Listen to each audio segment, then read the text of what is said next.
On a Friday, I'm packing my car. I'm going to go visit my folks in Fresno, and the phone rings outside the house, and I run in to answer it, and it's Disney's calling. They're saying, "Can you start on Monday?" Now he sets his expert animators to work, the skilled artists who draw every movement in complete detail, just as you will see it in the theater. Because in reality, making in-betweens can be very boring, and because there's just one drawing almost identical to the previous one with just the previous slight movement. But the fact that you're working on these characters makes it interesting and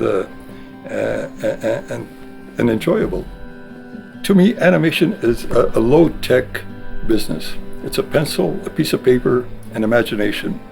Just getting a pencil and creating a character and watching it move. Bring it to life. That to me that was the fun.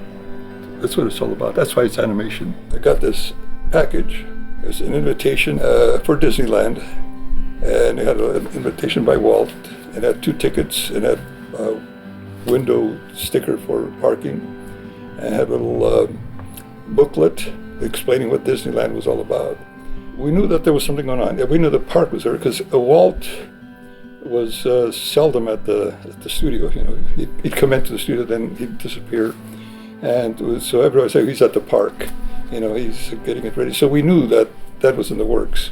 We couldn't imagine the Walt Disney's take on an amusement park, because he got some of the best talent on the studio to design some of these rides. Never ask creative people for ideas, because you're going to be swamped with them. At the time, there were no freeways. It was way out in Anaheim.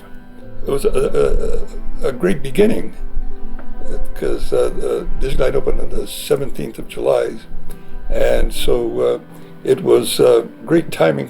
I just felt so fortunate to be there at that time when the studio was growing and Disneyland was opening, and because Disney at that time was. I really cannot describe the energy. To all who come to this happy place, welcome. Disneyland is your land. Here age relives fond memories of the past, and here youth may savor the challenge and promise of the future. So after parking the car and walking into the gate, and there's a train that's going around and just going with a crowd. And then walking down the main street, and at the very end of Main Street, there's this Sleeping Beauty castle.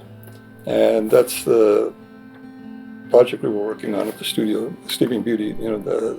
So that brought the reality of our drawings right to in front of us, that Walt's dream had become a reality. I felt a little part of it.